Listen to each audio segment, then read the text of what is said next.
Good afternoon student. आज हम पढ़ते हैं क्लास 7th में सोशल साइंस सब्जेक्ट में पार्ट 5। पार्ट 5 का नाम है मौलिक अधिकार एवं कर्तव्य, है ना।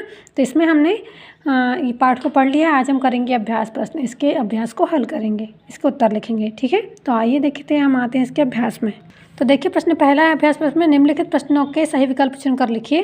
तो इसमें पहला क्वेश्चन है कि भारत के संविधान द्वारा नागरिकों को कुल कितने मौलिक अधिकार प्राप्त हैं। तो इसमें 4 ऑप्शन दिए गए हैं, इसका सही आंसर है 6 अधिकार प्राप्त हैं। तो हम अपनी कॉपी में ये क्वेश्चन उतारेंगे और उत्तर डाल लिख देंगे कि हमें 6 अधिकार प्राप्त हैं, सिर्फ ये 6 अधिकार प्राप्त हैं।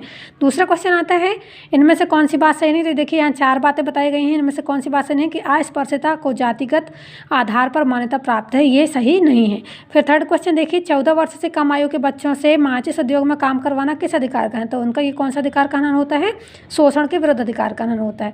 फिर फोर्थ वाला देखिए, इनमें से कौन सा हमारा मौलिक कर्तव्य है। तो हमारा मौलिक कर्तव्य है प्राकृतिक संपदा, जल, नदी, तालाब, वन्य प्राणियों की रक्षा करना और उन्हें संरक्षण प्रदान करना। अगला क्वेश्चन देखिए, क्वेश्चन नंबर 2, कोष्टक में दिए गए शब्दों में से सही शब्द चुनकर रिक्त स्थानों की पूर्ति कीजिए। तो पहला है समान कार्य के लिए समान मजदूरी नहीं दिया जाना खालिस्तान है, क्या है, शोषण है, ठीक है।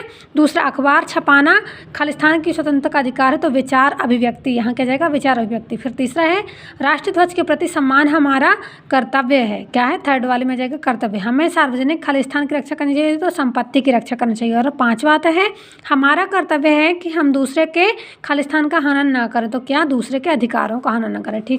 अब हम आते हैं प्रश्नोत्तरों में। तो देखिए पहला क्वेश्चन है, हमें कौन कौन से मौलिक अधिकार प्राप्त हैं। तो आप लोग ध्यान से सुनिएगा, हमें लिखना है हमें 6 मौलिक अधिकार प्राप्त हैं। फिर वो 6 जो मौलिक अधिकार है सिर्फ उनका नाम लिखना है, हमें उनका पूरा डिटेल से नहीं लिखना है, सिर्फ हमको उनका नाम लिख देना है। तो देखिए हम बताते हैं आपको कौन कौन से नाम लिखने हैं। तो ये देखिए सबसे पहले हम लिखेंगे, पहला मौलिक अधिकार है हमारा समता का अधिकार। तो सबसे पहले हम लिख देंगे 1 नंबर डाल के समता का अधिकार। दूसरा नंबर डालेंगे, लिख देंगे स्वतंत्रता का अधिकार। फिर तीसरा नंबर डालेंगे और लिख देंगे शोषण के विरुद्ध अधिकार, ठीक है। चौथा नंबर डालेंगे, लिखेंगे धार्मिक स्वतंत्रता का अधिकार। पांचवा संस्कृति और शिक्षा का अधिकार। और छठवां आ जाएगा संवैधानिक उपचार का अधिकार। ये जो सिर्फ रेड लिखे गए हैं इनको ही बस लिखना है, आपको इसका पूरा डिटेल नहीं करना है, क्योंकि ये अति लघु का क्वेश्चन है, ठीक है। और अति लघु में सिर्फ हमको नाम बताना है कि हमें कौन कौन से अधिकार प्राप्त हैं, हमें इसका डिटेल से वर्णन नहीं करना है, ठीक है। अब दूसरा क्वेश्चन देखिए, लिखा गया है कि समता के अधिकार पर 4 वाक्य लिखिए। तो समता के अधिकार पर 4 वाक्य कैसे लिखेंगे, हम उत्तर में लिखेंगे। उत्तर क्वेश्चन उतारेंगे कि समता के अधिकार पर 4 वाक्य लिखिए, फिर उत्तर डालेंगे और लिखेंगे कि समता के अधिकार पर 4 वाक्य निम्नलिखित हैं। फिर इसके बाद हम आते हैं समता के अधिकार जो 4 वाक्य लिखने हैं, ठीक है, वो क्या लिखने हैं बताते हैं। तो ये देखिए हम लिख देंगे सबसे पहले समता के अधिकार के 4 वाक्य निम्नलिखित हैं, ये लिखेंगे। 1 नंबर डालेंगे और लिखेंगे सभी नागरिक बिना किसी भेदभाव के कानून के समक्ष समान हैं, ये 1 नंबर में लिख देंगे, ठीक है। दूसरा नंबर डालेंगे, लिखेंगे शासकीय नौकरियों के चयन के लिए सभी को समान अवसर दिए गए हैं, ये दूसरा नंबर हो जाएगा। तीसरा बताएंगे कि शासन द्वारा जाति, धर्म, लिंग, भाषा एवं राज्य के आधार पर कोई भेदभाव नहीं किया जाएगा, ये हो जाएगा 3। 4 लिखने हैं, तो 1 हो गया, 2 हो गया, 3 हो गया। चौथा लिख देंगे हम छोटा सा कि छुआछूत अस्पृश्यता मानना एक अपराध है। तो ये हमारा दूसरा क्वेश्चन यहाँ हल होता है। यहाँ दूसरे क्वेश्चन का उत्तर लिखते हैं हम, समता के अधिकार पर 4 वाक्य लिखे। तो पहला वाक्य हो गया, दूसरा ये हो गया, तीसरा ये और फोर्थ ये हो गया। अब हम देखते हैं इसका तीसरा क्वेश्चन। तो तीसरा क्वेश्चन देखिए क्या कहता है, शोषण के विरुद्ध अधिकार हमें शोषण से बचाता है कैसे। तो इसके लिए हम इसका उत्तर लिखना है। सबसे पहले हम लिखेंगे उत्तर में कि शोषण के विरुद्ध अधिकार हमें शोषण से बचाता है, ठीक है। इसके बाद हम आगे नीचे ये लिखेंगे एक लाइन पर, फिर नीचे डैश करके फिर उसके आगे लिखेंगे। देखिए हम ऐसे लिख देंगे, पहले वहाँ से लिखेंगे कि शोषण के विरुद्ध अधिकार हमें शोषण से बचाता है, इस प्रकार बचाता है, ऐसे लिखेंगे। फिर पहले लिखेंगे, उसमें डालेंगे पहला पॉइंट कि किसी व्यक्ति से जोर जबरदस्ती से काम नहीं लिया जा सकता है, उसमें पहला पॉइंट हो जाएगा। फिर दूसरा पॉइंट डालेंगे कि कोई व्यक्ति एक काम छोड़कर दूसरा काम करना चाहता है तो उसे कोई रोका नहीं जा सकता है। तीसरा लिख देंगे कि उसे नियम से कम मजदूरी या खराब परिस्थितियों में जबरदस्ती काम करने पर मजबूर नहीं किया सकता है, ठीक है। और फोर्थ लिख देंगे इसका हम कि 14 वर्ष से कम उम्र, ये शोषण के विरुद्ध अधिकार वाला ही चौथा है, ठीक है। 3 यहाँ लिख गए। चौथा ये लिख देंगे कि 14 वर्ष से कम उम्र के बच्चों से कारखानों, खदानों या ऐसे ही अन्य कई खतरे वाले कार्य नहीं करवाए जा सकते हैं। यह हमारा क्वेश्चन तीसरा खत्म होता है। अब हम देखेंगे क्वेश्चन नंबर 4। तो देखिए क्वेश्चन नंबर 4 क्या है कि महिलाओं हेतु 3 विशेष प्रावधान लिखिए। तो महिलाओं हेतु 3 विशेष प्रावधान लिख देना। बहुत सारे लिखे हैं हमारे पास, तो हमने सिर्फ कितने लिखे हैं? 3। तो हम आंसर में क्या लिखेंगे कि महिलाओं हेतु 3 विशेष प्रावधान निम्नलिखित हैं। इसके बाद हम 1 2 3 करके 3 लिख देते हैं। तो देखिए पहला कौन से लिखेंगे? ये देखिए पहला लिख देंगे हम कानून के समक्ष लिंगी समानता। दूसरा लिख देंगे कार्य के लिए उपयुक्त और मानवीय वातावरण प्रदान करना और प्रसूति लाभ सुनिश्चित करना। और तीसरा लिख देंगे महिलाओं के सम्मान के विरुद्ध गतिविधियों को रोकना। यहाँ हमारे अति लघु जो लघु उत्तरीय क्वेश्चन है वो खत्म होते हैं। अब हम इसके बाद आएंगे दीर्घ उत्तरीय क्वेश्चन में। ठीक है, तो दीर्घ उत्तरीय क्वेश्चन में देखिए पहला क्वेश्चन क्या है? ये देखिए दीर्घ उत्तरीय में लिखा है किन्हीं 2 मौलिक अधिकारों पर टिप्पणी लिखिए। 6 मौलिक अधिकार हैं हमारे पास।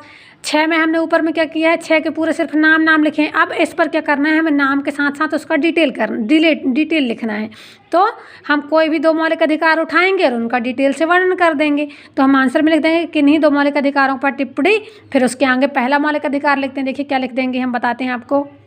ये देखिए सबसे छोटा है, सबसे पहले अपन लिखेंगे मौलिक अधिकार, फिर यहाँ से 2 उठा के लिख देंगे। पहला लिख देंगे 2 मौलिक अधिकार पर टिप्पणी लिखनी है, तो पहला यहाँ 1 नंबर डालना और उसको लिख देना धार्मिक स्वतंत्रता का अधिकार। और फिर इसके आगे से पूरा लिख देना, वर्णन कर देना कि भारत के संविधान में सभी नागरिकों को अपने अपने धर्म का पालन करने के तथा उसका प्रचार करने का अधिकार है। किसी व्यक्ति को उसके धार्मिक रीति रिवाजों का पालन करने से रोका नहीं जा सकता है। सभी को अपने अपने तरीके से उपासना करने की भी स्वतंत्रता है। पहला हो गया।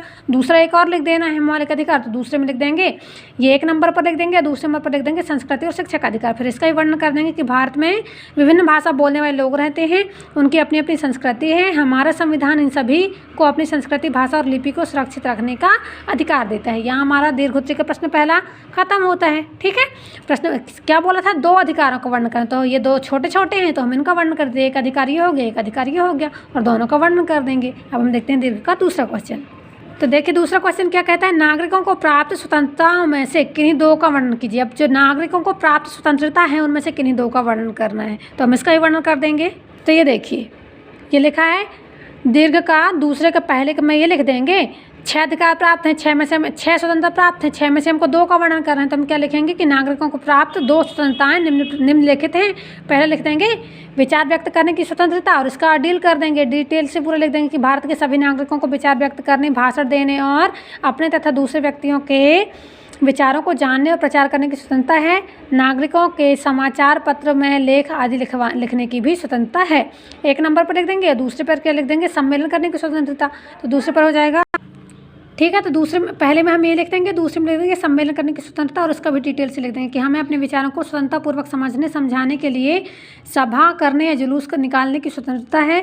लेकिन इस प्रकार के सम्मेलन या जुलूस में हथियार आदि नहीं ले जा सकते हैं। जुलूस शांतिपूर्ण होना चाहिए। वे सभी व्यक्ति जो किसी बात पर एक समान विचार रखते हैं अपने अधिकारों के लिए इकट्ठे होकर संगठन बना सकते हैं। ठीक है, तो यहाँ हमारा दीर्घ का दूसरा क्वेश्चन हल होता है।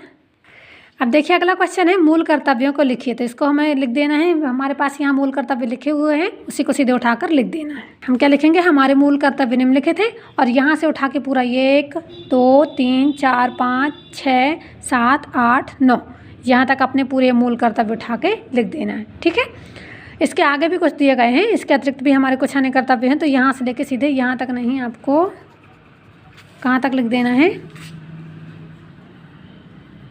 ये यहाँ तक लिखना है। पूरा समझ में आ गया ना आपको? पूरा यहाँ से लिखना है कि हमारे मूल कर्तव्य निम्नलिखित हैं, और ये पूरा डिटेल से पूरा ये यहाँ से लेके जितना लिखा गया है यहाँ तक पूरा आपको लिख देना है। तो यहाँ हमारा पाठ खत्म होता है। अब अगले पार्ट 6 केंद्र सरकार। ठीक है, जब तक आपको अपनी कॉपी कंप्लीट करना है और इसको याद करना है। धन्यवाद।